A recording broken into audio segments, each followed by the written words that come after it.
we're making the city safer. It's going to be safer, so you can have a safer, experience in the city. I'm safe. Yeah, maybe you are, but I'm not. I'm not safe. White people are the most dangerous. If black people are 13% of the population, but black people commit 60% of the violent crime. Then why is the prison full of black people if they don't commit crime? Oh, thank you so much. I'm so fly, I'm aligned with the planes. My grind so refined, I got no time for no games. Ask yourself why would I make time for you lames? At all costs, cause I'm a boss. But break them all, yeah, gotta break them all. Ladies and gentlemen, boys and girls, children of all ages, welcome to Primetime with Alex Stein. I'm your host, Alejandro Stein, and we got a great episode. We have the young legend, the one, the only. Before we get to our Skype guest, I have to introduce this man. He's an incredible person. I'm so lucky to become friends with him, and he's running for Congress. Welcoming on the one, the only, Johnny Fratto Jr. Johnny, how are you doing? I'm doing fantastic, Alex. How are you doing today? This is a very monumental moment for me. Right now, there's no better time to have you on because Howard Stern, after having 20 years on Sirius Satellite Radio, they decided to not renew his contract, and I feel like it's kind of justified because Howard is not making the once great radio that he made with you and your dad and Eric, the actor, Sean Lynch. Eric, was it Sean was his middle name? Eric S. Lynch, right? Yeah, Eric Sean Lynch, exactly. God, he was so good. And your dad, I just love you. I love your dad. They made the best content. So if you guys have never seen Johnny Fratto or, Eric, the actor, isn't that sad, Johnny? Doesn't it make you sick that there's a whole generation of people that don't know that great content? It makes me really sad. And, the thing about it is this. Look, you take a guy like Howard Stern, I mean, from the 80s to, the early 2000s, even the 2010s, the guy was a really funny guy. And then all of a sudden he starts getting paid $500 million a year and he turns pro-establishment. I mean, here's the most anti-establishment guy you could ever find that then just sides with the government, this, that. Hey, COVID, yes, I'm going to hide in my house forever. I'm going to get vaccinated, yada, yada, yada. All the same thing. Like, look, here's a guy that used to make fun of podcasters for doing podcasts from their house, and he won't even leave his house for 5 years and does every show from his couch. And he used pathetic. He used to purposely go after Joe Rogan. Like, Joe Rogan's a nobody. Who listens to his dumb podcast? And now Joe Rogan's the biggest guy, and Howard is getting canceled. But the reason why, Johnny, you are very well known, your father, Johnny Fratto Sr., the creator of Beverly Hills Chopper, and your grandfather was actually a mobster. I know, I hope this doesn't hurt you in Congress, does it? But does it hurt you that the fact that you actually are the grandson of an actual gangbanger, a real mobster? I don't think it does. Look, it's a real piece of American history. Mm-hmm. I have videos of my grandfather going before the Estes Kefauver Crime Committee in the 1950s, videos of my grandfather going before RFK Sr. at the McClellan hearings being questioned about Jimmy Hoffa. And I actually think it makes my story a lot more unique in running for Congress because, I have my whole life, my dad told me, Johnny, it does not matter if you vote for Democrats or Republicans, they're all the same. And I never voted in my entire life until Donald Trump ran in 2016. That's the very first time I ever vote. And I'm turning 46 years old tomorrow, actually. Wow, happy birthday. Happy birthday. Yeah. And by the way, today's my dad's birthday, so happy birthday to you, Wow, Dad. Johnny Fratto Sr., I know he's watching. I mean that. I believe that our parents still can see and know what's going on. But you just made such a good point, and now I want to bring on our next guest. Now, our next guest has one of the best crime mafia podcasts in the game. He was an ex-Barstool employee, but arguably he's still the most popular Barstool employee, and I'm telling you, he's a mob expert. So let's welcome on the one, the only, Jeff Nadu. Jeff, how are you doing, my friend? Well, I can't believe it. I have Johnny Fratto on the same show as me. I was the biggest Eric the Midget fan in the world. I mean, we all. I'm the biggest Eric the Actor fan. Believe me, I am the biggest. And I knew the guy. I mean, this man would torture me. If my dad didn't answer the phone, he'd leave voicemails on mine and call me, "Where is your orange effing father?" Like, it was hilarious. And it's a really sad thing. I was in L.A. I got robbed at gunpoint. And they took my phone and my keys from me to, so I couldn't chase after him in the car or whatever. And I had all those voice messages on that phone, so I'm depressed to this day because I can't get them back. It's so sad. God. I had gold on there. I got to ask you, do you remember, were you there when he did the "you know what to do"? Yes, of course he was there. Yeah, I was at my dad's place during that, but and that was so funny. And he really meant it. That's the crazy part. Eric was really that delusional. I mean, even the one thing where, we had him believing there was werewolves in Albuquerque. And he genuinely believed it. Wait, time out. No. I want to get into this. Yeah. The whole time, Jeff, we're going to talk about Eric the Midget, who I love. I'm not saying that negatively because we want to talk about your viral stuff. But real quick, though, the werewolves, didn't you write all that? Let's be real. Who wrote the list? Because, you know, he would always make those lists. Who was actually writing the list? Was it Eric or was it your dad? And the list of demands came from me. Okay, I wrote the list of demands, but I wrote them based off of the real, genuine likes that I knew Eric had.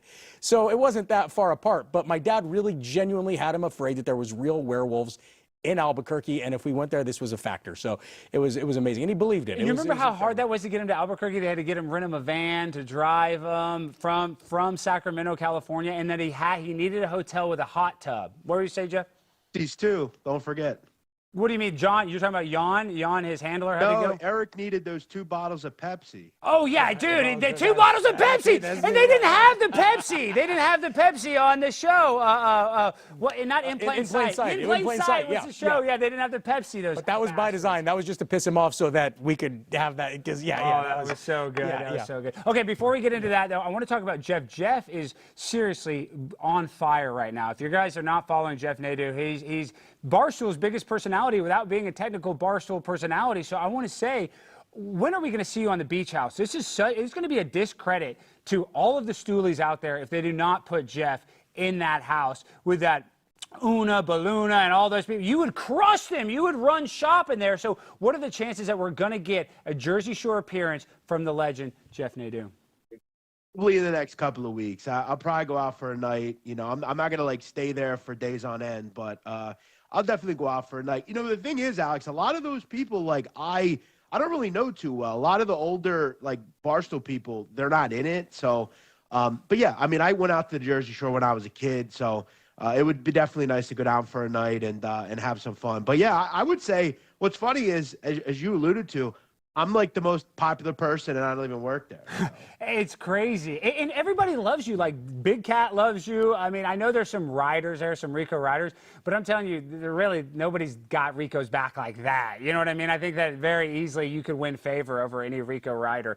So that's why we need to see you on there. But you broke the internet by just flying to Las Vegas. So I want to play this clip, and I want to see and get your reaction of what was going through your head, because this, and I'm not even saying this facetiously, this literally broke the internet. I was stuck and glued to my phone to see if you were flying to California. So let's play this clip of Jeff getting off the plane.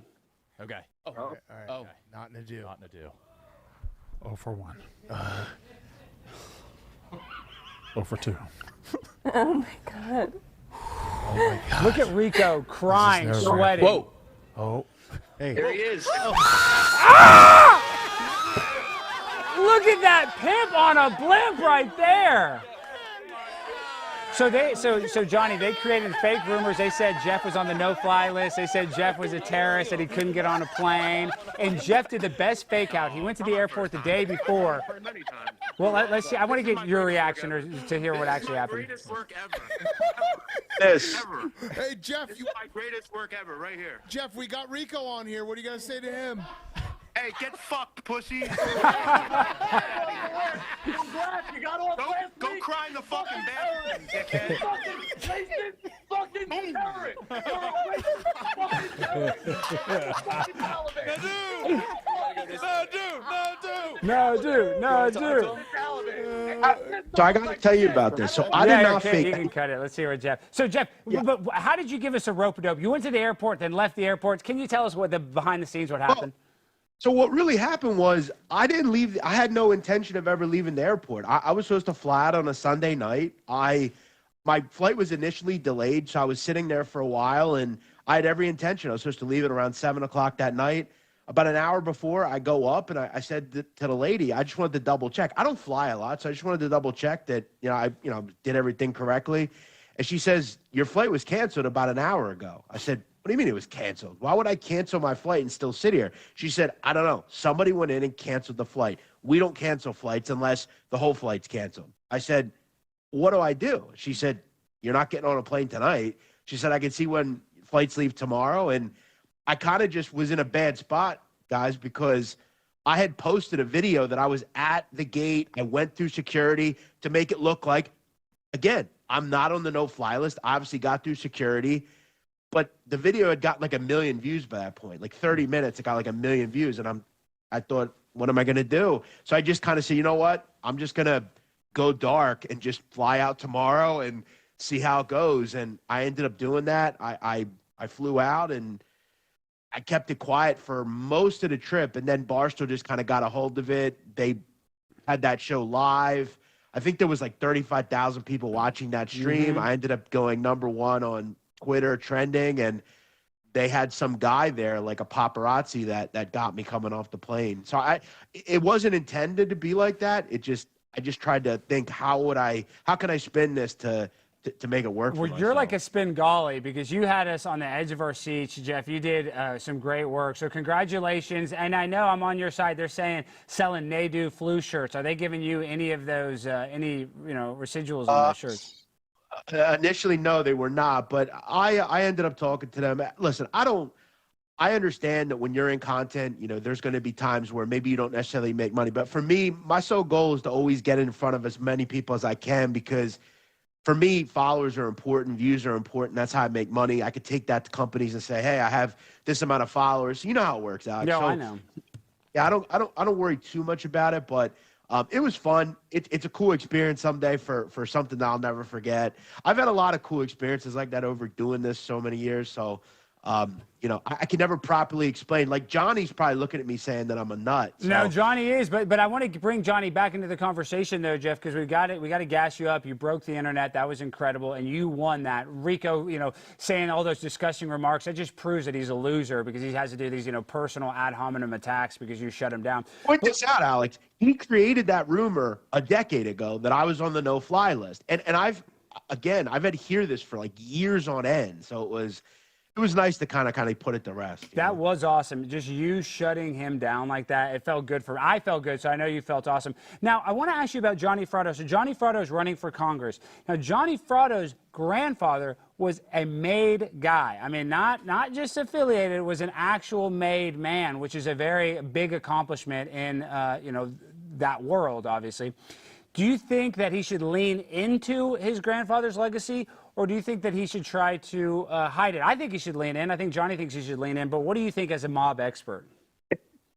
Not only was he a mobster, Johnny Fratto, Louis Fratto was the boss of Des Moines, Iowa. A lot of people don't realize that he was originally in Chicago. His cousin as well, a guy, Milwaukee Phil Adaricio, he was an underboss at one point in the Chicago outfit. Both same family, blood family. Louis Fratto got arrested for gambling at one point, goes on the run, goes out to Iowa. The boss at that time died. He kind of took over and ended up becoming a very rich man, very powerful man. See, the outfit had different little kind of factions all over the place, whether it was, in Milwaukee or Des Moines or wherever. And Louis Fratto was a big-time guy. As Johnny mentioned, he sat in front of the Kefauver hearings. He was big in kind of, I think, distributing beer out in that area. I know the Chicago outfit was big into a beer at the time. I think it was Canadian Ace, which ended up being one of the biggest beers in the country at the time. So he was a big-time guy. He wasn't just some mob associate. He was a big-time guy. I would lean into it. The world is a lot different now. There's nothing wrong with that. Mobsters are cool to a lot of people, and your dad definitely did it, so I don't think there's anything wrong with you doing it. And here's the way I look at it. Look, my grandfather died 12 years before I was born. I was born in 1979. He died in 1967. I never got to meet the guy. So I am very separated from all that stuff. Is it a cool piece of American history? Yes. Have I heard about it my entire life? Yes. Do I know a lot of those guys? Yes. But me personally, I don't even have a misdemeanor on my record. I've never been arrested. I mean, I own a beer company. I rarely drink. Yeah. I've no DUIs, no nothing. I mean, so like I said, I'm the cleanest person there is. So very big separation. But yeah, I don't mind leaning into it because at the end of the day, it is what it is. Somebody Googles me, that's the first thing that's going to come up. So what am I going to say about it? No, that's not me. Yeah, that's me. That's my family, but it's not me. So that's it. And my favorite story is that Johnny's grandfather somehow got Johnny's father the actual Apollo space capsule. Can you explain that, Johnny? He told that. Well, he didn't get it for him. What happened was, apparently, in the 1960s, at some point, it was going through Des Moines on a truck, and my dad went on Howard Stern and said he walked into it in his living room. My dad was a bit of an embellisher. I love him. God rest his soul. Yeah, Happy we love birthday. it. We love it. Sensationalism and embellishment. We don't mind it, but give us a real It was go. not inside their house. It was in their backyard. And it was there for a few days, and they did get to play with it for a few days. And there was even a newspaper article in Des Moines saying this thing had disappeared, and then after a few days it reappeared. So, yeah, that is a real story, just not in their living room. I mean, Jeff, what kind of mob boss would do a hit on NASA? I mean, that seems like kind of a bad target. And I mean, I think it just shows the power that the mafia had at the time. I mean, really, wherever city you were. I mean, even a guy like Louis Fratto, like Des Moines, not a real big city, but there was he had a lot of power there. I mean, they had a lot of power. The Chicago outfit is truly one of the most powerful criminal entities ever in this country. Some of the most powerful, successful mobsters came from Chicago. And I mean, you guys got to realize, Al Capone at one point had 60% of the Chicago Police Department on the take. I mean, that just shows kind of the power they had in really all these different things. So getting something like a spaceship, for a few nights doesn't seem that crazy. Well, and Iowa was a really important state because it bordered 7 states. So anytime something fell off a truck in, Utah, it would go to the middle to get redistributed back out. So my grandfather had all that. He was very close with Jimmy Hoffa. And it was just it was a very important space for them. And talk about Al Capone. I mean, Al Capone was very powerful, but his power nowhere near a guy named Tony Accardo, who was the boss from, the 1940s or 50s until 1992 when he died. And that guy was the real guy. He was. Johnny's 100% right, Alec. I mean, when we think of the mafia, we think of Al Capone, John Gotti. But I mean, Tony Accardo was a boss for 40+ years. Never went to prison a minute. Nope. Just an extremely powerful individual.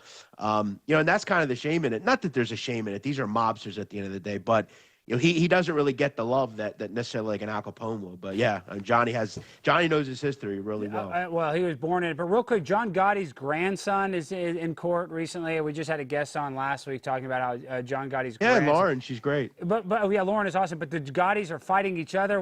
Can you just give us a cliff notes of that real quick? Would they beat each other up? They're always in the news now, and a lot of it's for just embarrassing reasons. Look, as Johnny said, your name is your name. They don't make it easy, though. Two of the grandsons of John Gotti were arrested recently for beating up a brother-in-law of theirs who robbed a home because they didn't pay rent. It's a real kind of low-brow type of stuff. They're going to have to face a court in that. One of the other grandsons was arrested for COVID fraud. He's going to be sentenced federally here in a couple of months. He's going to go to prison for that. Morons. Yeah, absolutely. I mean, they're morons. I mean, look at Johnny. That's the problem. Johnny's running for Congress, so I'm just saying, look at the difference of you. Exactly. Johnny's running for Congress, and John Gotti's grandson's beating up his brother. And that's what I'm saying. And I think that they've tarnished what. I think the guys way back in the day in the early 1900s didn't really see themselves as gangsters. They saw themselves more as trailblazers, more as businessmen. And, they did what they had to do. But these guys today, they watch movies like The Godfather and Goodfellas and Casino and whatever, and they watch The Sopranos, and they think that's how it has to be. So they turn into absolute idiots, and they go and do that stuff. It's like, hey, get a brain. Go do something worthwhile. None of these guys have any intelligence, and that's the real problem. It's one of the reasons the mafia is significantly smaller and not as powerful as it once was. Johnny, dead right. I mean, guys like his grandfather, they don't really make those type of people anymore. These people today, they want to be on the phone. They want to, it's just many years down the road, it's always going to fail. You can't be a mob boss on Instagram, and you know what I mean? It just doesn't make sense. And by the way, John Gotti, you want to talk about John Gotti. Everybody loves John Gotti. Here's a guy that spent he was the most successful gangster, at what? Spending the most time in solitary confinement. I mean, look, he killed Paul Castellano. Why did he do that? He broke the rules. Dumb thing to do. Well, he killed Paul at the steakhouse in Manhattan. Yeah. Sparks, yeah. I mean, very dumb thing to do. So, look, John Gotti, loud, boisterous, cover of Time magazine, best dressed gangster, all these things. Great, good boss. No, not even by a long shot. Not even by a long shot. Your grandfather, John, he didn't spend much time in prison, right? None. He got arrested a few times, but never one conviction. I mean, here's a man that went before 6 Senate subcommittees without one conviction. That's how you do it. And he living that life from the time he was a teenager in the 1920s to when he died in 1967. Very, yeah. And That's how you do it. And by the way, speaking of leaning into it, I'll tell you one thing that I learned. When I lived in LA for a long time, I was a TV producer forever, and one of the very first people I got with was Merv Griffin, who, you know, I lived in it was crazy. Merv brought me under his wing, me and my dad, actually. And he had a big production company in LA. Oh, yeah. Well, he invented the Wheel of Fortune and Jeopardy. Introduced me to everybody. He told me 3 things will always work no matter what. He said, no, from here until the end of time, aliens, vampires, gangsters. You can always sell. So that's why I say, you know what, my family history I don't think is going to hurt me too much. No, I don't think it will. Okay, Jeff, now let's go back to the Howard Stern moment before you go. I loved Eric, and I really, though, Jeff, I have to call you out. You said Eric the midget. You know Eric wouldn't like that. You know Eric, he's an actor. He's a thespian. He was on 6 different TV shows. So can we please give Eric the respect that he is due, please, Jeff? I thought if we were going to do it anywhere, it'd be on the Alex Stein show. We're doing this woke crap. Yeah, we're woke for Eric Sean Lynch. This guy is my hero, Jeff. I love this little twerp with his club-footed ass. I mean, wasn't he the best? So other than that moment, what was your favorite? Other than the voicemail moment, Jeff, what was your favorite Eric, the actor moment in your opinion? I still find myself. There's a guy that posts them today. I still listen to them. Me too. You know, the Kendra saga was pretty funny. He had that girlfriend Kendra. That was pretty funny. I will say the 2 bottles of Pepsi was funny. I always got a kick when he would go to like the strip clubs and stuff. And when he went in the studio, that was quite funny too. He only went in the studio one time, but my favorite moment is you were talking about the strip clubs. We went to the Bunny Ranch, and he took a picture with Miss, what's her name, Miss America? What's that? Air Force Amy. He had sex. He lost his virginity to Air Force Amy, and there's a picture of him. Let me pull up the picture. God. Oh, this is my favorite picture of it. It's the worst picture Eric, in history. the actor. So that was my favorite moment when he lost his virginity with Air Force Amy. And he's wearing, my favorite thing, he's wearing this Kelly Clarkson shirt. Please let me find this. Let me find this. Do not pull up my computer yet because it will get a strike. I got to turn it off. Oh, my God. Some of these pictures on here are disgusting. Hold on. This is it. This is it. Well, you can't see anything. I don't even know if we should blur. I mean, it's iffy. Yeah, maybe. Wait, don't show it. Don't show the screen yet. This is iffy. I think I found one that's blurred. Hold on. Okay. Do not show my screen yet. Do not show. We're looking at your screen. It's pretty wild. Wait. Do not, Jimmy. I mean, do not. How do I make it bigger? Okay. That's Eric. Can we show that? Is that legal? I think that's Eric. That's fine. That's him right after he lost his virginity. The worst thing I've ever. And he's wearing the Kelly Clarkson shirt, his favorite woman in the world. So this is my favorite moment of all time. It's a crazy moment. My favorite moment. There was 2 for me. I love Derek from Texas. Get that off the screen before we get a strike. Yeah, please get that off the screen, please. I'm running for Congress here. What do you, geez, guys. Well, that might help you. You helped the disabled guy. That's true. To be honest, you really did, and you gained. I had nothing to do with that. No, that was my. Listen to me. Nothing to do with that. What do you mean he got laid? The guy, he had club feet. And supposedly he had 7-inch wiener. Good for him, you know. But my point is, I think that's very admirable that you got the guy laid. And I did not. I did not get him. I don't know what my dad did. I definitely didn't. Listen to me. I loved Eric, but that's what I wasn't willing, you know. He was so horny, though. Why? You know, he loved women. He loved women. And, you know, he hated being called gay. If you called him gay, that was the worst label. And that's what a straight man would do. If a straight man gets called gay, you don't like that. Like, Eric was a man's man. Yeah, there's no coming back. He was a man's man. He really was. But Derek from Texas, and also at the Viper Room, they unleashed a new ramp for the handicap stall, and Eric went there and he did the ribbon cutting ceremony for the new ADA compliant ramp at the Viper Room, which to me was great. Elise and my wife Elise and I were there that night. It was fantastic. Well, we're about to bring Elise on. Okay, Jeff, you've been crushing it though. So you're not. I guess you're not. You're just foreshadowing an appearance on the Beach House because the American people, the Stoolies, we all want it. Dave knows that it would be good. All the producers of the Beach House know it would be good. So I think it's really just up to you of whether or not you do it, right? Here's the problem, Alex, and I'll end it with this. When I go out, it's a show, okay? And all due respect to all those great people down in New Jersey, it's not exactly the type of people I'm really into. I'm not into white girls. You know that. Yeah, I know. You like big booty Latinas. You like big booty Latinas. I want to be around my people. Yeah.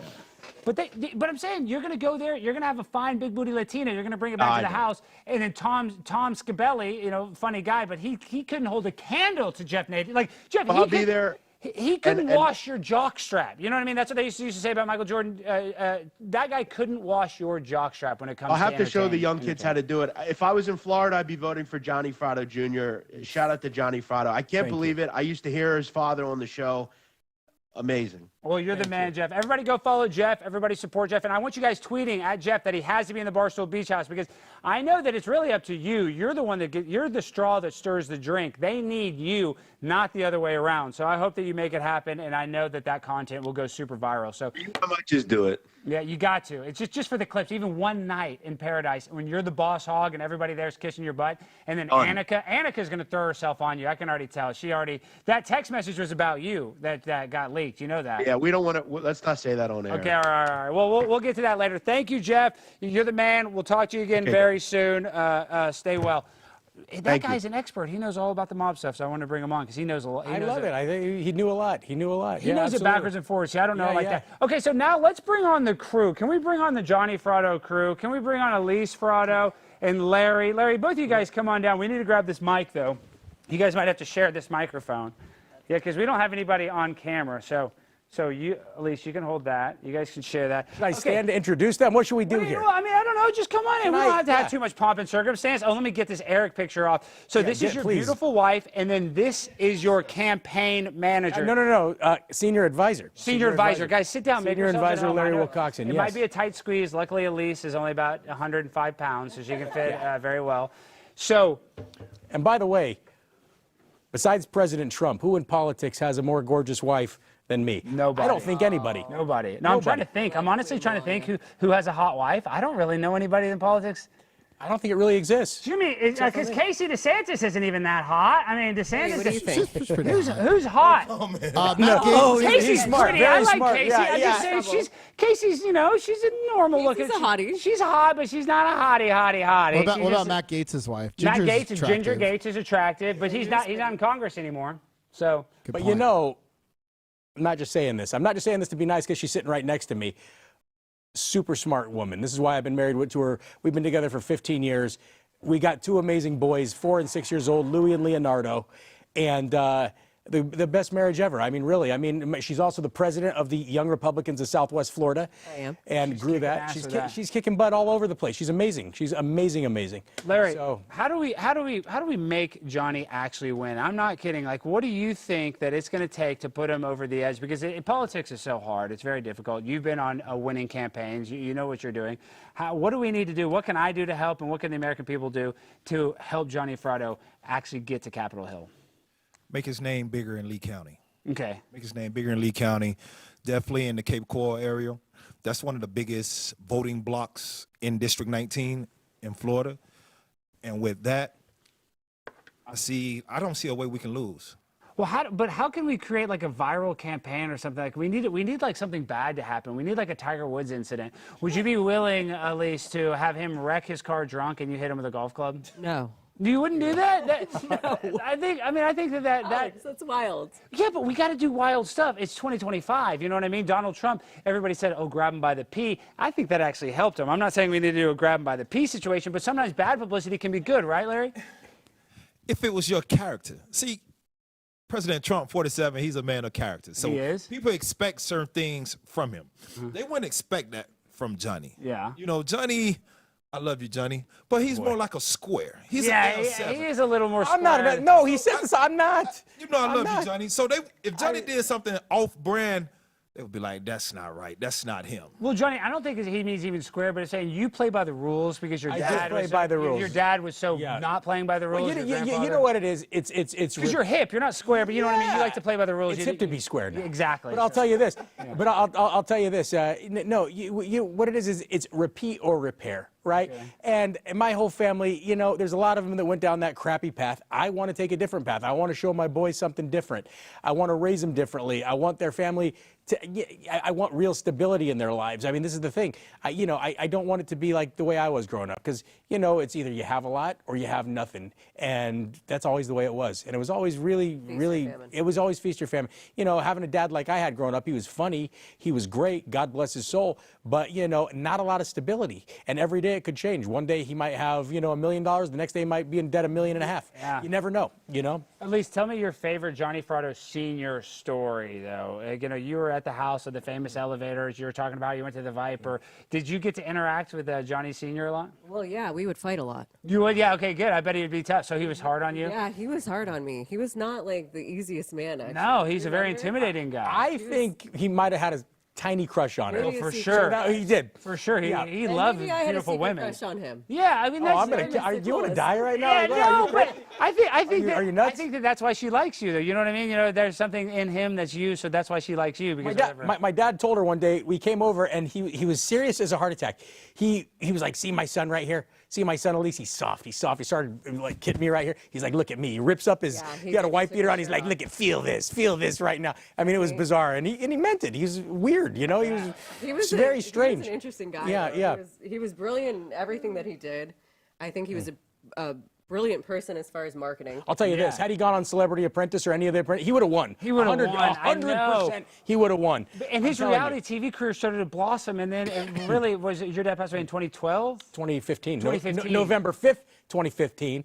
And I'll remember because it's election day. November 5th, wow, 2015. But they just missed it. Like, really, the reality TV obviously was a big deal, but like you said, like if he could have just, him and Eric, if they could have been alive for 10 more years, because Eric, they were the first people that were streaming, like what we're doing now. Yeah. Yes. Your dad knew how to do that. And everybody thought they're so stupid. They're like, oh, Howard would laugh at him. You have an internet show? You have an internet show? Now, literally, everybody has an internet show. So your dad was so hip. That's why I'm like, damn, I just wish that Eric would be the biggest Twitch guy in the world. If Oh my God, he'd be a billionaire right now if he was he could have alive. made it to Literally, he'd be YouTube a live billionaire. streaming, because YouTube didn't even have live streaming. They were doing this.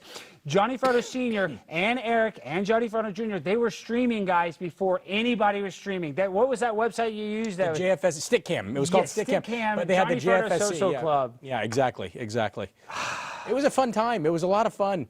I miss it, but I'm really. It makes me sad that my dad's not here to see this. I know. He probably would have messed it up for me though. On purpose. Yeah, that's how my dad is. Yeah. That's how my dad is. My dad, even when I signed a deal with the Blaze and I got a show, he didn't think it was a big deal. Didn't think it was a big deal until he came here. He was like, "Oh, this is kind of a big deal," and only because my dad is a perpetual kind of hater, like your dad probably was. Always. Yeah. My dad loves me. He's got my back. He would do anything. He would die for me. But is always. If I say the sky is blue, he's like, well, sometimes it's orange. He always has that kind of counter argument. I think your dad was probably the same way to you, right? Yeah, oh yeah, big time. I mean, anytime I started to do something on my own, he'd try to sabotage me so that I'd stay by his side. It was very strange behavior. It is strange behavior, because that's why my dad, he's so crazy. He doesn't want me to leave Dallas either. He's like, and I'm getting older. But your dad gave us one of the best moments of all time. Can you pull up the screen, this TikTok? I know it's not going to be right behind there, yeah. This is it right here. This is Johnny's dad. He gave Paris Hilton and Kristen Stewart a motorcycle, and this is it's not the best quality, but this is them wrecking a motorcycle on the red carpet. And in this stupid moment, it spawned a huge business. So can you tell us about what happened with this? So Kimberly Stewart, who's Rod Stewart's daughter, came over. She was over at my dad's house one day. She was a friend of mine. And she sees the little choppers there. They were gas and go. My dad had a real motorcycle company in Chicago with his partner. And they built my dad these two little choppers that he could ride, because he didn't know how to ride a real motorcycle, neither do I. So they sent these two things to us. They were meant as a joke. And they're lawnmower engines. Lawnmower engines. And Kimberly sees it. She's like, oh my God, the Maxim Hot 100 party is coming up, and it's a motorcycle theme. Can me and Paris take these down the red carpet? I'm like, yeah, if you bring me. So they said, great. So I'm riding in the I actually have pictures from it. My guy sent them to me the other day. And so we're in the limo. We get out. Everybody's going, rev the engine, rev the engine. My dad told me under no circumstance let them ride these things or start the engine. Kimberly was throttling it, and they started the engine, and it took off on her, and she crashed, and it created this huge moment. It went all over the place on E, on VH1, everywhere, and we actually got a big deal with the Bank of Sumitomo and opened up stores in Japan and all over the place. We gave them to every celebrity. I mean, it was crazy. That was awesome. There's clips of your dad going to Japan selling these bikes. That was just so funny how it blew up. Okay, we went down memory lane a lot, even though we got to talk about actual stuff that's happening now. MAGA Beer. Now, people are going to say, you know what they're going to say, and I'm just meaning this because you're my friend. Oh, you're grifting, because that's what they said with the alt-right beer, right? They're going to say you're grifting. But what is different? Why is this not a grift? I'm just saying to the critiques, the people that critique you. Let me look at number one. That is some real, genuine. I mean, look how beautiful that looks, right? Number two. Here's the thing about MAGA. You can buy a MAGA hat to support President Trump. You can buy a MAGA shirt. You can buy MAGA tchotchkes. But never have we had a real brand to rally around as people in MAGA. And look, after what Bud Light did with their putting a tranny on their can, you know, I want to do the complete antithesis. That's when this idea blossomed. And I said, look, let's make the most American brand we possibly can.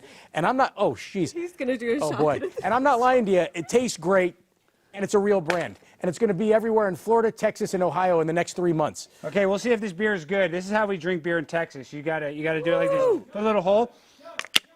Oh. Ah! That's the real. Ah! That's how you drink. That's a MAGA man. And I'm already drunk. How strong is this? Damn. 4.7. Damn. President Trump, 4.7% alcohol. I'm wasted, and I'm not just saying that. That was so smooth and good. That was actually good. Why? I'm telling you, it's fantastic. Yeah, because people are going to say it's not even good. They're going to say, oh, it's a gimmick. That was actually. No, it already won a contest, everything. Like, it's really, truly an amazing beer. And like I said, this is not a gimmick. This is a real brand for MAGA to finally rally around, unite around. And I promise you, Dylan Mulvaney will never be on one of these cans. I promise you that. Well, but I always joke about this, though. If Dylan Mulvaney decided to be conservative, the conservatives would welcome him in right away. You know, if he said, I'm MAGA, because conservatives aren't really as judgmental, I think, as the left, actually. Here's the thing. Absolutely. Look, if that's the thing about conservatives. Is Alex saying go get Dylan? Yeah, I'm saying, yeah, we need now you get Dylan. Now, no, this is the thing. You have to radicalize Dylan. You make Dylan MAGA. They're like, damn, this beer really does turn you conservative. And then they're giving it to all their libtard friends. Listen to me. I think this beer could turn Dylan straight. That's I'm what not I'm even going to lie. saying. I really do. Yeah. Your beer, when you drink this beer, you can be as liberal as you know, Rachel Maddow, but as soon as you drink this beer, you become Tucker Carlson. So that's a good selling point. I think people can really get behind that. And yeah, so yeah, listen, would we welcome Dylan with open arms if he became a conservative? Yes. Is he ever going to be on one of these cans? No. No. Larry, what do you think about that? Because you're in politics. Why has all that trans stuff become such a big issue? And really, we live in a free country. You're probably the same way. You know, if you're an adult, you want to be trans. That's, you know, it's okay. But I don't like all the kid stuff. Why is that so prevalent in this modern era? Because it's selling. Is that why? It's selling, and it's selling bad. And you know, being a black man, like that was You're always. black? I can't. I know, right? I can't tell. No. I couldn't believe it when he told me. Yeah, I saw him wearing a cowboy hat. I thought he was white. Okay, thank you for clarifying. I apologize. Yes. The word cowboy, you know, that's originated from. That's true. Man. That is actually true. I love that movie. What's that cowboy movie? And he talks about how the original cowboys were blacks. It's a great movie. Cowboy Way. The Cowboy Way. I've never seen the Cowboy Way. Yeah, go see it. It's a good movie. Check it out. It just never was I ain't gonna say appreciated, but it wasn't never like it was frowned on. It was always frowned on in the black community. Of course, they didn't like down low guys. That's never been socially acceptable. And now Hollywood with the movies, even with I gotta say it, even with the stuff with Tyler Perry doing, and they almost like it made it okay. They tried to make it hip. Tyler Perry putting on the dress playing Medea. That you think that socialized it and made it where it's a little more socially acceptable? It did. It really did because it was a trend. You start saying like, okay. And now with the stuff what Cat Williams let out on Shannon Sharp show, now it's that stuff is trending. Yeah, I'm trying to find that there's a viral tweet right now where guys, black dudes in the community are now wearing dresses. Jimmy, find that viral tweet and send it to me on Twitter. And it's ridiculous. I can't believe it. You was getting kicked out the hood. It's a lot of stuff that like we don't tolerate in the hood. Yeah. And now, even with the churches, you got churches having a first man. You know, you have a church, Baptist church, you're from the South, so it's like the first lady of the church.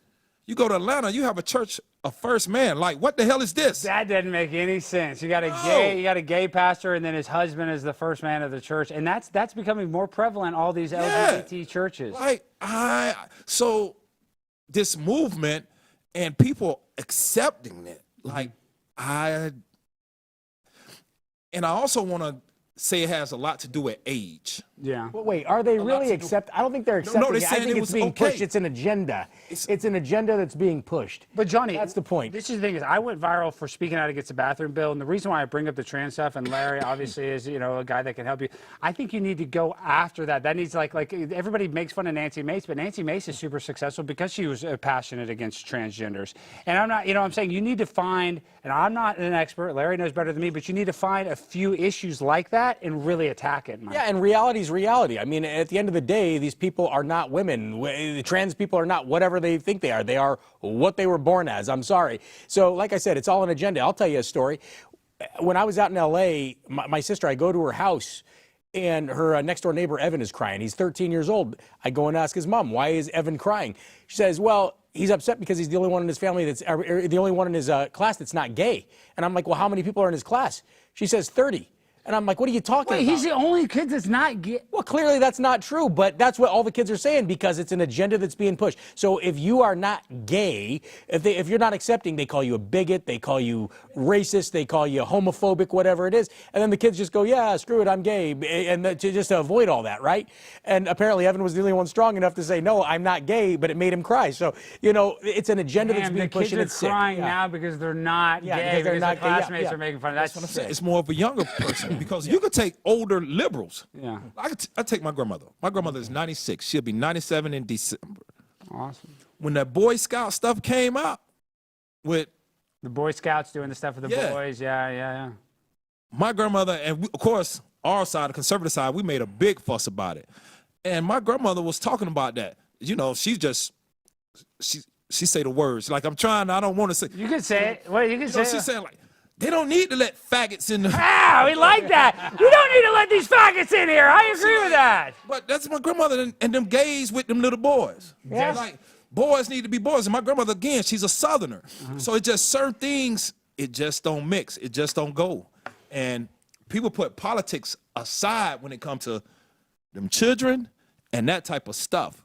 So we got to hope that we have more men being men and doing what we're supposed to do. Yeah, that's why we need like a strong Italian guys like Johnny that comes from Italian lineage. So at least you're doing a lot of great work. You're trying to, you know, you run a great organization in Florida.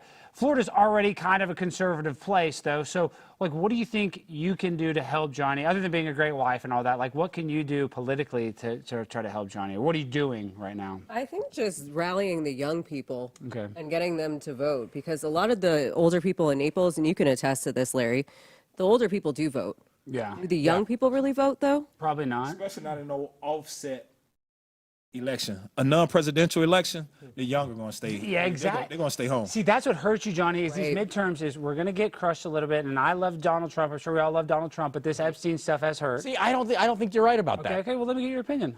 I think that we're going to crush it so hard in the midterms, it's going to be nuts. Look, they're redrawing the lines here, right here in Dallas, Texas, are they not? Yeah, in Texas. And I think they say we're going to pick up 30 or 40 seats by the midterms, and I actually believe that. Is the redistricting really going to get passed in Florida? They're doing that same thing. I mean, I hope so. I hope so. You know, look, I'd love to see no more blue seats in Florida. You know, yeah, absolutely. I think it's going to pass. I mean, look what Greg Abbott did here. It was fantastic. I mean, all the Democrats leave. He says, okay, here, game on. You know, for every day you're not back, you're getting fined $500 plus. The minute you get back, you're going to jail. So you're going to stay gone forever. I mean, it was fantastic. I love every minute of it. And now they're coming back. Now they're going to come back, and which would be great because people like Jasmine Crockett's going to lose her seat. But Johnny, this is my thing: is now you and I become friends. You know, we've only known each other only a few months, but I've just listened to you for a long time. I honestly mean this. I think being a politician is the worst job you can have. You know what I mean? I'm not saying you shouldn't go into it. I'm saying once you get into office, you're going to get corrupted, whether you like it or not, because people are going to be playing politics. So it's almost, Larry, like, can you tell me, is politics, it's a dirty game, right? I mean, is it really worth it? Is it all the juice worth the squeeze? Depending on who you are. What makes Byron Donald successful? What makes Donald Trump successful? What makes even Chuck Schumer or something like what do they have that's different that makes you a successful politician? Because it has to be something. You have to have a major malfunction. No disrespect, Johnny, to even become a politician. I'll let him answer. Then I got an answer for you. One first is being an alpha man. Yeah. You have to know who you are every time you look in the mirror. So you cannot give a damn about what Bob, Mary, Sue, or Jose think. Yeah. If this is what you feel and you're moving that way, you stand on it, despite everything that may come with it, whatever backlash. Man, look, Trump took a lot. Congressman Donalds took a lot. You have a lot of people that really stand up. They take a lot. They take a lot of hits, take a lot of bruises and bumps, but they still move forward. So that's one of the main things, just knowing who you are. But if you don't, you're easy to sway from side to side. Whatever, make your pockets fat, whatever, you get a vote or however, you're going to go with it. Yeah, Johnny. And that's the way a lot of the politicians I see They are. And you know, one thing that really attracted me about Johnny, and we talk about this, like, I'm Representative Mario Diaz-Balart. He's a very good friend. I know this game real well. He's a representative of Miami. Johnny attacked a strong representative. Johnny's attacked a couple of people. And I was like, dude, are you crazy, first of all? And I said, and when he approached me to help him work with him, I said, dude, listen, first of all, that's my friend. And we're going to have to sit down and see. Because when he came to Florida, it's a lot of stuff that he had to learn about culture. Yeah. About the culture. Because he's from California and he doesn't realize it's a lot different, right, Johnny? Well, no, I don't think that's what he said. I think he's more talking about the Cuban people. Is what Yeah, he's well, I'm talking saying about. it is a different ethnic it is, makeup but of Malibu, California, all but white people. in my defense, well, I'll let him go on. Hang on a minute. And that's one of the things I've been working on. And Johnny really didn't know. So we're not going to charge that to his heart and his mind. You know, we're just going to charge that to, you know, him not knowing. So as we sat down and we hashed trying to hash that out. Time heals all open wounds. And he earned my respect because he's not afraid to have the tough fights. It's like, man, I might get beat. I might get punched in my face. I might get slaughtered, but I'm willing to take that. And that earned my respect a lot. Because a lot of people, they're afraid to get hit in the face. Yeah. They're afraid to get the beatings. And when you're trying to get stuff done, you're going to get beaten. And you can't be afraid to challenge anyone, especially in this game here. What do you say, Johnny? Well, okay, going back on a couple of things you said. I don't think I'm going to get corrupted. Let me tell you, you know. Well, you can get corrupted by your own side. You don't vote with us, Johnny. You're not on our team. Then that's okay, because you know what? The team I'm on is the people of my district, District 19. That's all I really care about. I'm not going in there to get on the good committees and climb into the leadership and someday become president. If that happens, that is fantastic. I have no desire for that. I have a desire to take care of the people of District 19 and to stick to the Constitution and be a real MAGA Republican to get a MAGA majority behind President Trump. That's all I care about. Look at Jasmine Crockett. Jasmine Crockett doesn't give two shits about her constituents. Doesn't care about people in Dallas. She's now She cares about the party. That's it. saying, but now she's one of the third most popular politicians. So really, it doesn't pay. It doesn't pay to care for your constituents. And in Capitol Hill, it's almost better to be more self-involved than to care about your constituents. Well, look, I'm not going into politics to make money. In fact, I'll donate my entire $174,000 salary to whatever charity they like, and I'll put that on record right now. I don't want to take a penny, and that's the truth. Put me on a per diem, put me on something. I don't care. I'm not in this for that. I am obsessed with what's going on right now. I believe we're in the second American Revolution, and I genuinely believe that. And like I know you said a minute ago, oh, well, you know, President Trump, the whole Epstein thing is hurting him. I don't think it is, and I don't think it will. No, not at all, because let me tell you why. Look, Epstein was around forever. He was around with Clinton, George Bush, Barack Obama. The only time he saw justice was under President Trump. That's it. President Trump could have left him alone, and nobody would have been none the wiser. Everything is going to come out. Now you see these federal judges blocking the grand jury stuff. It's ridiculous. Like, my point is this: it's all coming. It's all coming, and I think the world is going to look drastically different by the midterms. So I think you're right, but this is my problem with the Epstein stuff. This is the only reason I'm mad about it. I think you're right. I think Donald Trump actually does want to expose it. But when they gave those fake binders that didn't have any information, that was a bad PR move. You know what I mean? It's just, I think that the public relations of it, I don't think he lost any support with his supporters. Everybody still supports Donald Trump. But the optics, and Donald Trump's all about optics. This is the first time that I've ever seen Donald Trump take an L, in my opinion. Well, see, here's the thing. You can't look at it like that. I look at it like, you know, a battle, not the war. And as we know, look at all these things that are happening right now, right? Precedents were set with President Trump. You can now indict a president. You can now arrest a president. The point is now look what's happening with Obama. I think Obama's going to be arrested. I genuinely do. I hope so, but I think they're going to be such It's going to happen. It's going to happen. And let me tell you something. No. Look at federalizing Washington, D.C. All these things go together. All of these things go together. Look, my point is this. The world's going to look drastically different, I believe, in a year. And President Trump, if you don't think that was a move to set some sort of a precedent in later and expose look at the left say, oh, release the files, all the celebrities release the files, and then they give them the chance to, and then the left doesn't release the files. They had 4 years to do it. President Trump is a master chess player. believe me when I tell you, they're all going to get released. It's 100% going to happen. I have all the faith in this man in the world. Okay, now let me ask you some hard political questions because the viewers are watching this. Israel, Palestine, you're in Florida, a highly Jewish place, so you better be very careful, of how you speak on it. But I don't really like seeing those clips of kids, being starving and all that stuff. There's a lot of misinformation on both sides. But what is your opinion on the terrible tragedy that's happening in the Gaza Strip right now? Look, man, I'm America first. So we can talk about wars going on all over the world. What I believe in is taking care of America first. Do I want to see any boots on the ground in the Middle East? No. Do I want to see any boots or money being sent to the Middle East? No.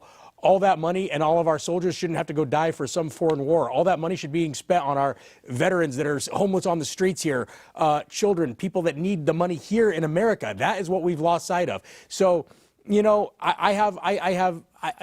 I have my own feelings on it? Yes, but at the end of the day, look, I'm not running for office to help fix Israel or Palestine. You better I'm running for office to help. You're going to help Israel.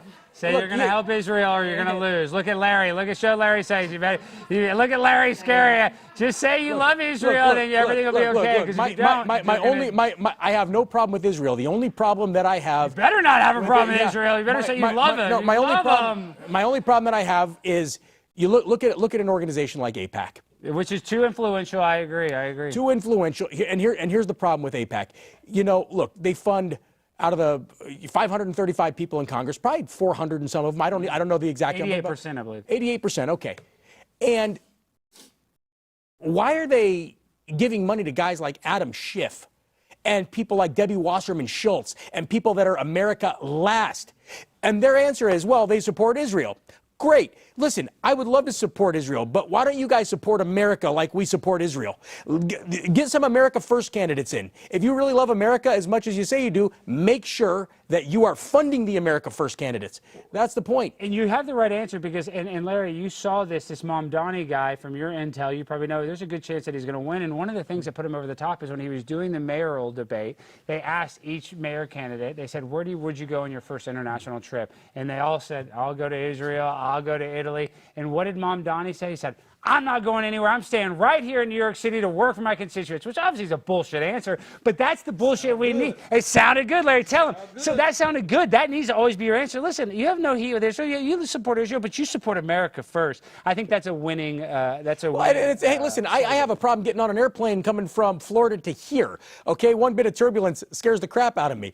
You think I want to fly to the Middle East for anything? No, leave me out. I'm good. I want to stay right here in my district. That's it. And I love to hear that. And I think that the people in Naples, Cape Coral, they'll love that. And really, Cape Coral is kind of a booming place. Naples is already a big place. But I think that is like that district, you could win it. I really do think that it's winnable. Well, look, and this is not a slam to anybody that's older than me in my district. But the one thing I will say is most of the guys that are running over there are pretty advanced in age. Yeah. Late 70s, mid to late 70s, sometimes early 80s. I think there should be limits. And my dad's 70. He's not old. Your dad, I mean, you can be very smart and old, but if you're being a politician, you got to travel and stuff. 75, it says you can't be over 75 and run. What are you going to say, Larry? And listen, like really being elderly, you have to do a lot of walking. Yeah.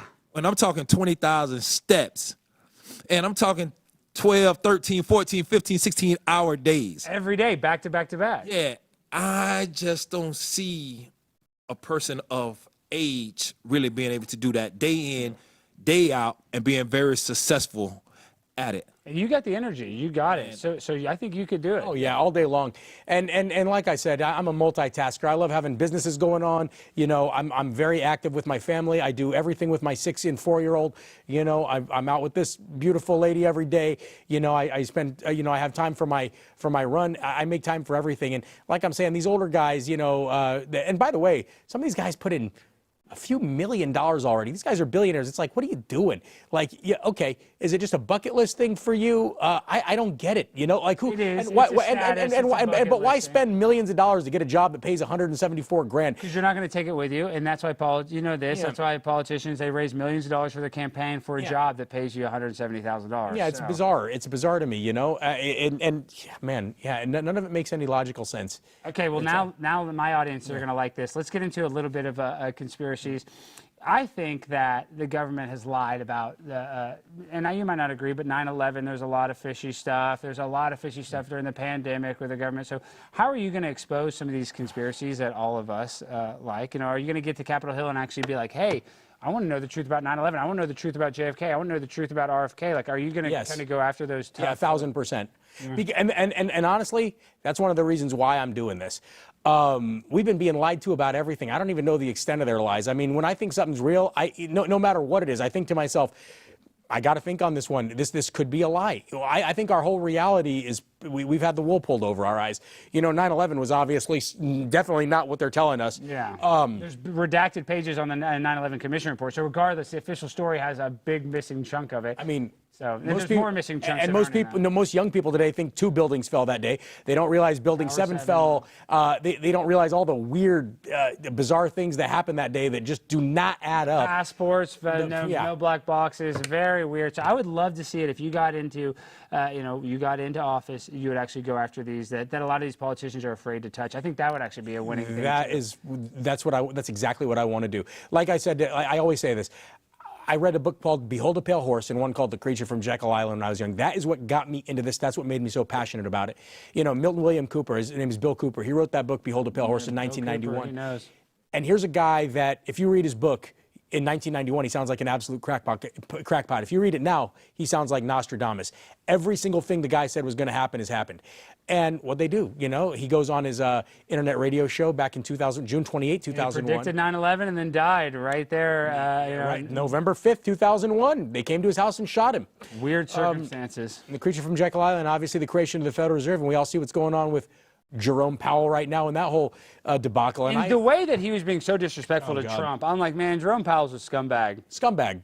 And by the way, I like Trump's truth on today on Truth Social. What did he say today? He called out Steve Mnuchin for referring him to be, just for referring Jerome Powell to be the, So stupid, yeah. But okay, now tell me this though, Johnny. We got to kind of land the plane, wrap things up.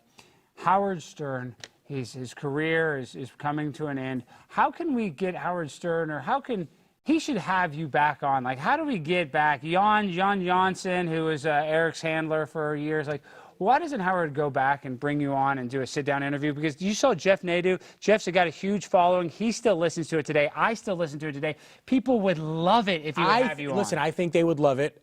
I don't think it'll ever happen. Why not, though? Why not? Why is Howard? Because Howard only wants A-list celebrities and people that are establishment. That's all he wants is people that are going to gives a fuck. He had Lars Ulrich on his show. Nobody even watched it. He had Metallica on his show. Nobody cared. Howard doesn't understand the world has changed and it's passed him by. And it's completely different than the world he knows. And he missed the boat. Here's a guy that should have been on our side. Here's a guy that stuck around during 9/11 to report on what was going on. Here's a guy that spoke out on everything.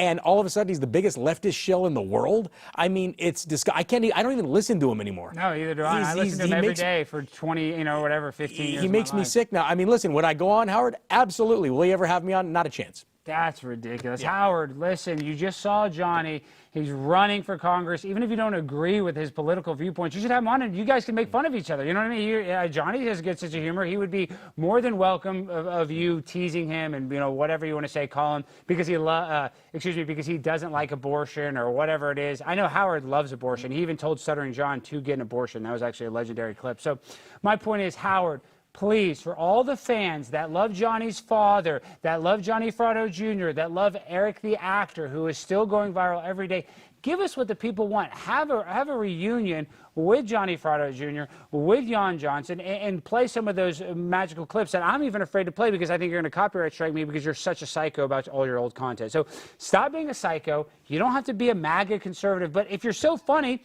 have a MAGA guy on like Johnny Fratto Jr., and you guys can make fun of each other. Wouldn't that be great? I would love for him to make fun of me. Yeah. I'd love to make fun of him right back. It'd be fantastic. That's the problem is he knows that you'd call him a big bird. He knows that you would call him a Hillary Clinton sycophant. He knows that you would. Howard can't defend his viewpoints from callers or strangers anymore. I mean, the guy won't even leave his house. He's a scaredy cat. He's like here's a guy that wasn't scared of anything and now he won't even leave his house. I don't know what did it to him, but boy, oh. I mean, what a disappointment of a human being. What a downfall. Well, I want to say happy birthday to Johnny Fratto Sr. May you rest in peace. Thank you for all the great content. And then happy birthday to my good friend Johnny Fratto Jr. Tomorrow is his birthday. And before we go, Larry, Elise, can you guys shout out how people can find you and support you? Absolutely. Larry, you want to go first? Yeah, Larry, you go first. Larry.Amore on Instagram. Ooh, I like that. Best way to find me. Larry is love? Is that what that is? Larry is love? Ooh. Yeah, I have to see you the clip when the president was calling Larry Laugh. You're a great guy. Larry. Yeah, I've seen that clip. I think I've seen that clip, Larry. That's right where I know you from. Yeah. At least, go ahead, Larry. And also, happy birthday to Larry. Larry, happy August birthday. 15th. what the heck? It's everybody's birthday. Yes. What does that mean? Y'all, Larry season. what are y'all, Virgos? What is that? What is it? Leos. Leo. Surrounded by lions. Oh, damn. Is that? And I think there is something to do with people don't also like. Obviously, I believe in God, but there's something with astrology and astronomy. I swear, believe in there's that. something. There's something to it. There is something to it because I'm a Libra and I always try to be fair. Libra. Yeah, I see. And What's your birthday? October 8th. But what I'm saying, I've always been like that. I've always tried to be fair, and it's weird how Libras they say are fair, and I didn't purposely try to make myself feel like that. I just don't like when I hate injustice. Yeah, I hate hypocrisy and I hate injustice. So I feel like I am really a Libra. Okay, Johnny, you're the one running for Congress. Oh, actually, Elise, did you say where they can find you? Oh, so Alex Fratto, so ALYSEFRATTO on Instagram. And then my Young Republicans Club is Southwest Florida YR, so SWFLYR. Everybody go join that. If you're in the Naples area, you're in the Cape Coral area, everybody go to one of their events. They put on the best events. Now, Johnny, we only got a little bit of time, but give us your last elevator pitch why you should be the representative from your district. I should be the representative for Florida's District 19 only for one reason and one reason only. I'm the only one that's ever going to tell the truth. I'm the only one that's going to tell it like it is. I'm the only one that's actually going to take your phone calls. Listen, I'm going to tell you all this. I dox myself every time. You want to call me and ask me a question? I've had the same number for 26 years. 310-926-7792. Wait, people are going to call you. Now people are going to call you. I don't care. Okay. Listen to me. I did this all during my first run against Mario. Listen, feel free to call me. Feel free to text me. Ask me any question you want. I'm going to be the congressman that's completely accessible at all times. You're not going to have to go through anybody to get to me. And I'm the only one that really truly is MAGA and loves America. I want to give President Trump that MAGA majority that he needs in Congress. And I am dead serious about that. Okay, one critique though, Larry. Next time when your candidate is shouting out a phone number, use one with the right zip code, not California. You need a. Let me expand on that. Listen, I know I don't have a 239 number. Yeah, you need that number. I don't need that number. For 25 years. Here's my. I know, but I got 3 numbers. Listen. Listen. I don't want to go through all that and have to answer multiple phones and all that stuff. All right. Listen to me. My 310 area code. I'm sorry, everybody. I did live in California But forever. you are right. You're giving your thousands of actual contacts. 25-year phone number. That is more. To be fair, the congressman I was the senior advisor for did the same thing. He did. Did he do that? Yeah. He's like, it's personal. It is, and that's important. Personal. And that is important. And when you win, you will go ahead and get the 202 number. Yeah, there we go. Well, then it's out of my control. But still, I'll still give that number. I'll still keep this number. And believe me, you'll be able to reach me on it. I promise you. All night. Oh my gosh, I know definitely after this. All right, guys, everybody go. Oh, wait, can I say one more thing? I'm So sorry. MAGA Beer too, guys. When's it coming out? It's going to be out in the next week at Seed to Table in Naples and then all over Florida. Is Seed to Table Texas. that really famous grocery store? It is. It's owned by Alfie Oaks, who, by the way, is also a partner in MAGA Beer. A great patriot of is Alfie Oaks. But yeah, go to magabeer.us. It's also magabeer.us on X and on Instagram. Also, Johnny Fratto FL on X and Instagram, and Johnny R. Fratto on Facebook. And everybody, like I said it before already, Johnny and his father made some of the greatest content ever. Everybody's still listening today. So Howard, I know you're watching this. I know your team is a fan of mine. Have Johnny Fratto Jr. on, even for 45 minutes. Just talk to the guy. He can be even over Zoom or something, because I know he doesn't like to leave his house. Just let's go walk down memory lane one time for old time's sake, for all the diehards out there that still love you, Howard. Because even though I don't agree with you politically, I still love you, Howard, and I still appreciate all of the great work that you did in the past. So, all right, guys, that's the end of our show. We end the show the same way every time with a freestyle finale. So, DJ, hit that beat. Let's go. Do we hear any music? Did you get any music? That's playing. Johnny Fratto Jr. running for Johnny Fratto Jr.